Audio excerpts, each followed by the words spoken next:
Is there a Ukraine effect? After months of protesters clashing on the streets of Kiev, Bosnia and Herzegovina is seeing some of its worst violence and unrest since the war 2 decades ago. Across the country, including its capital Sarajevo, demonstrators have taken to the streets, setting fire to government buildings, trashing libraries, torching vehicles because of high unemployment, unpaid wages and government corruption and incompetence. The protests have now turned more peaceful, but European leaders seem to have heard their message loud and clear.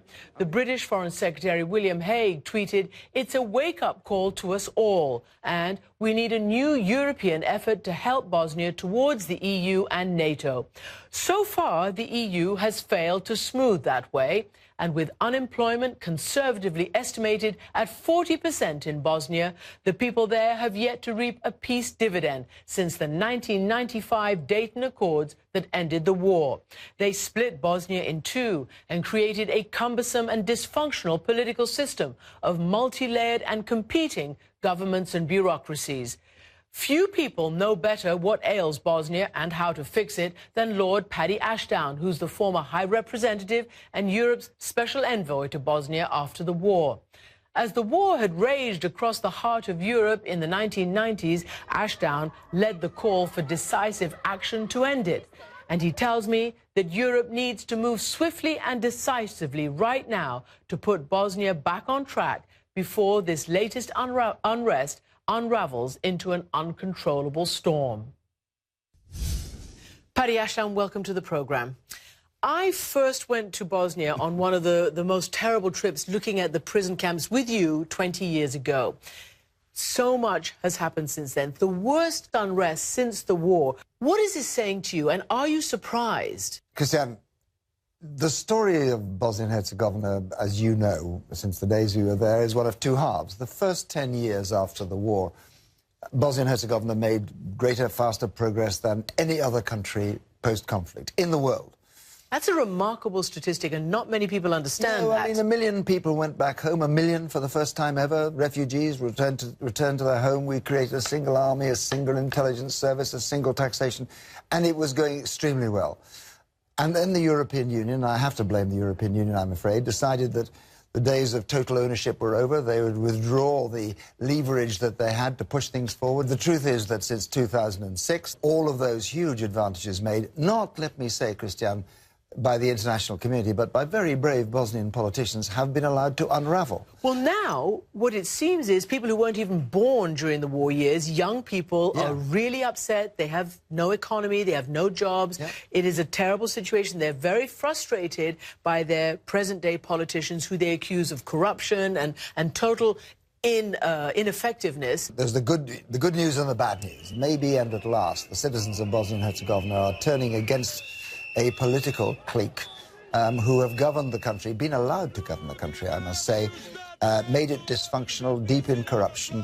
And if this is the worm turning and people and citizens are now demanding better, that's a good thing. Now, the bad news.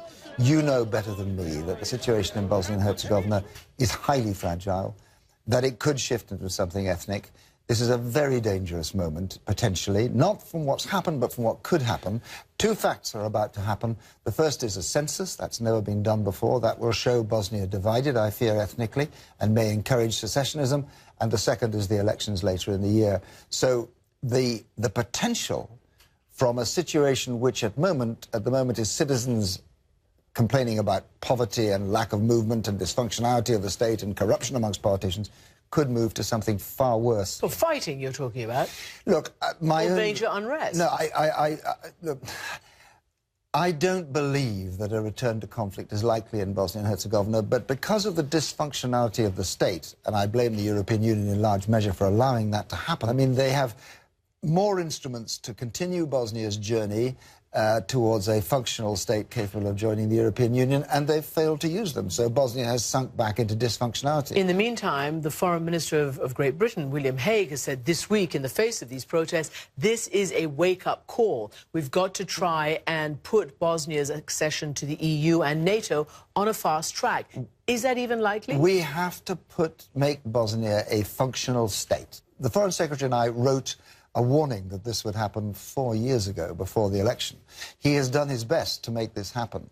I have to say the rest of the European countries have not backed that, but what are you're they dead doing right. wrong? Well, they're allowing everything to unravel. It has opened the door to a mood of secessionism, especially in Republika Srpska, run by a highly opportunist Prime Minister Milorad Dodik. That is beginning to unstitch the cohesion of Bosnia. The international community has to act now. If they don't act now, I greatly fear that a situation where secessionism will take hold could easily become unstoppable as we approach the elections. And then if you're going to move to the breakup of Bosnia and Herzegovina, I don't say conflict is a most likely outcome, but I can't discount it. Does Dayton need to be revisited? Undoubtedly, Dayton, which was the ideal solution to the war, is the wrong basis to build a sustainable state.